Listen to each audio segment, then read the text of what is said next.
Y'all, I want to talk to you about something. So the other night, my grandmother and I and my sister, we had a really good conversation as my grandmother was telling us that she was preparing to leave us soon. And y'all, she was a nurse for over 40 years. She talked about a lot of things we never heard her say before. She said that when she was a nurse, she witnessed people dying. She said this one man died cursing and raging and hanging on to life. He was kicking and struggling and fighting and cursing. And then he died. I said, oof. Oof.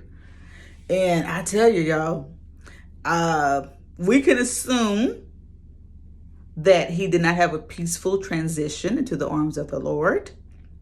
Let's say wherever he was going, he did not want to go there. And I was like, oh my gosh, y'all, that kind of shook me to my core.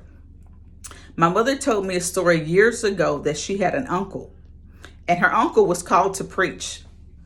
And he preached a little bit, then he started drinking and running around with women, in and out the church, drinking, hooping it up, gambling. But yet he kept saying he was called to preach, but he would not acknowledge the Lord or acknowledge his call.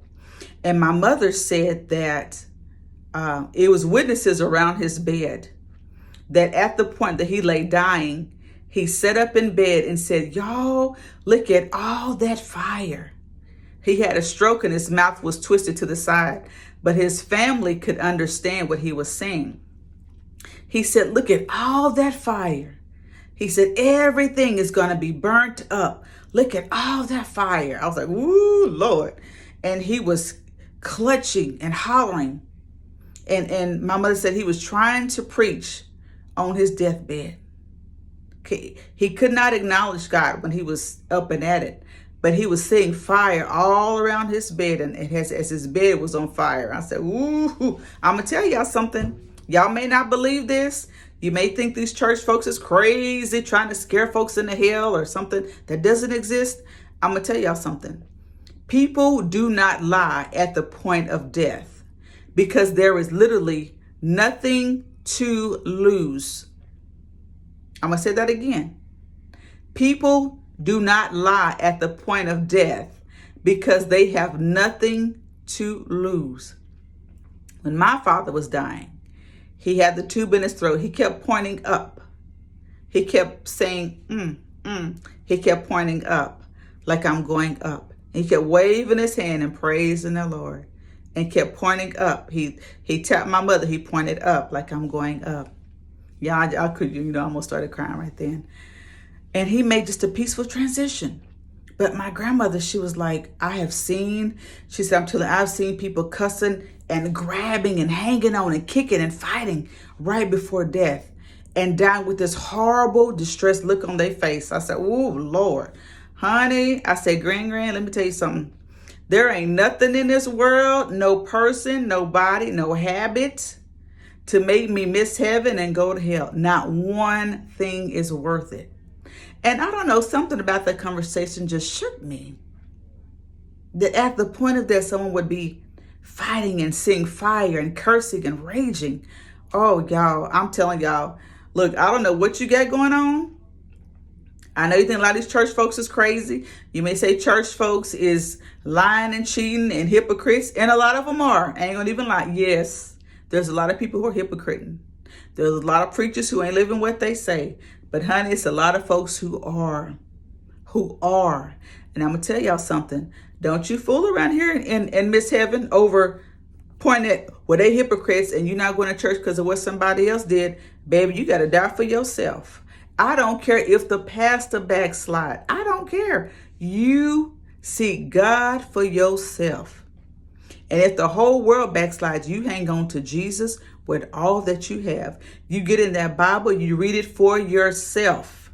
Because God's going to ask you, what did you do? Did you put your trust in me? Not is the pastor lying? Is he running around? You found out something about your favorite preacher or your friend? I'm telling y'all, baby, this stuff is real. And I tell you, as someone who's been close to death several times, I do mean several. I mean within moments away from death. And when they say you see your life pass before your eyes, baby, they are not lying, because I tell you, it came flashing by just like that. And so I want to encourage you to remember that conversation. Whatever you got going on, listen, you don't even have to be a perfect Christian. You look, you accept Jesus Christ in your heart. I don't care if you high on meth at the moment that you say, Lord, I'm sitting in this corner. I know I'm doing some stuff I ain't got no business, but I want you to come into my heart and you save me. I mean, ask him right now, save me. That doesn't mean you straighten up immediately. That doesn't mean you got to start walking upright, because God is the one living through you that will help you get rid of any habit that you got that you know God don't want you to have. Honey, God will help you get rid of that. You may have to go to rehab. Hey, do it all. God and rehab. Ain't nothing wrong with it. Whatever you got to do. But the more you get in God, the more you get into God's word, reading your Bible and praying to God every day, things will begin to drop off of you. Old habits, old relationships, things you doing that you can't seem to stop doing. God will deliver you. He will strengthen you and give you a whole new life.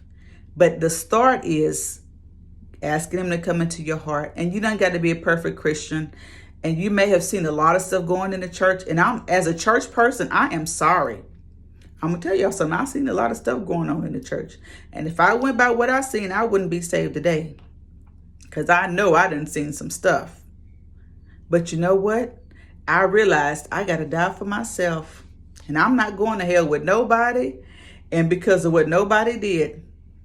So you accept Christ in your heart for yourself. Just wanted to lay that down. That conversation really went deep in me that she witnessed. She said several people that she was there when they died, grasping and clutching and crying and hollering and seeing stuff and cursing. Oh, and she's also been there to see people with a peaceful transition. I said, oh my God. So y'all, and she's 93. She done seen a lot. So just keep that in mind.